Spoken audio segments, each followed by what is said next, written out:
The Bible. It's 66 books of history, stories, letters, and poetry that fit together to form God's one big story. The epic adventure of how He created us and loves us so much that He made a way to rescue us.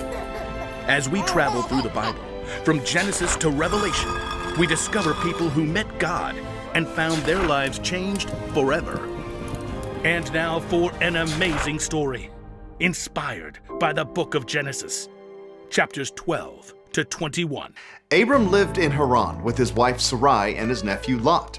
His flocks of sheep provided some of the fuzziest wool in the land, and his goats were the smartest. What's 1 + 1? That's some mad math skills. Though Abram had many herders and servants and all the good things that he could want, he still sometimes had trouble sleeping at night. We have no children. What do all these other things matter? Sarai slept deeply, but Abram crept out of the tent. Maybe some fresh air will help. He pulled his cloak tightly against the chilly night air, and Abram headed briskly up the hillside. The soft flap of his sandal seemed like the only sound in the world, until... Abram. Who's there? Abram turned to his right, and there was no one there, but he turned to his left and saw only... Abram. Abram spun around. Vast darkness stretched all around him while stars wheeled above. It seemed as if the earth was spinning beneath him. There's no one. Must be... Is it God? The people of Haran worshipped many false gods which they thought were real. But Abram knew this was different. Someone different. Leave your country and your people. Leave your father's family. Go to the land I will show you. But this is my home. I'm already 75 years old. Abram, I will make you into a great nation. I will bless you. I will make your name great. You will be a blessing to others. The words of the Lord were staggering. Though Abram had no children now, God was promising him enough kids and grandkids to fill an entire country. You do realize that Sarai, that both of us, we're getting too old to have kids. All nations on earth will be blessed because of you.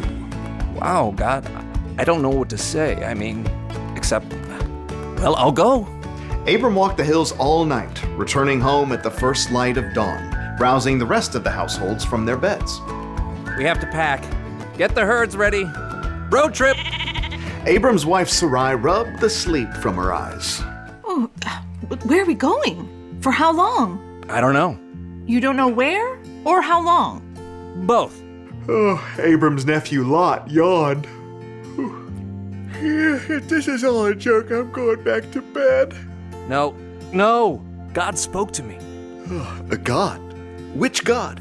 The one true God. He wouldn't tell us to do something that wouldn't turn out well, right? But surely everyone would listen to God if that were true. Please, trust me. Trust the one true God. Oh, and God said we're going to have kids and grandkids. What? Lots of them.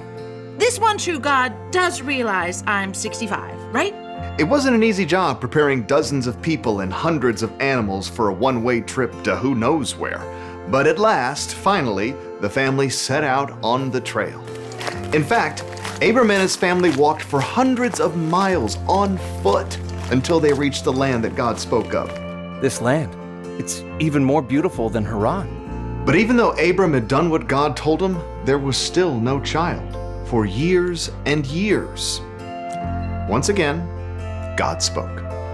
Look up, Abram. I will give you all of the land that you see. I will give it to you and your children after you, forever. Thank you, Lord. But the years continued to pass, and though Abram continued to follow God, God's promise, well, it seemed just as far away as ever, especially for Sarai.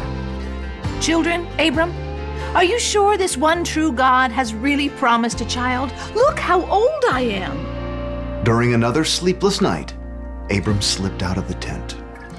Abram, do not be afraid. Look up at the sky. Abram craned his head back. Above him, stars filled the deep blue dome of the sky. Points of light shone in thick layers stretching deeper and deeper into space. Oh, Count the stars if you can. there are way too many. That's how many children you will have.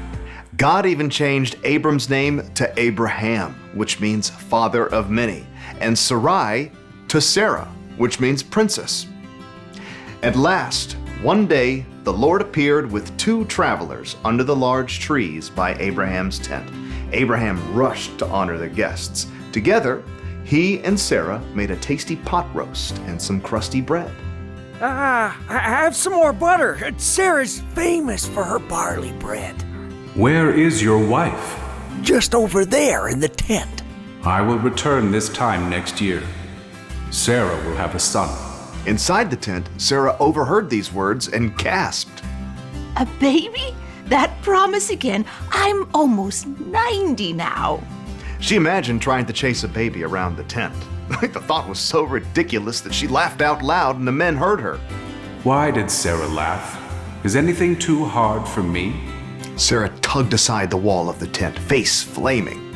I didn't laugh. Yes, you did. Even though Abraham and Sarah were old enough to be great-great-grandparents, Sarah did have a baby exactly a year later.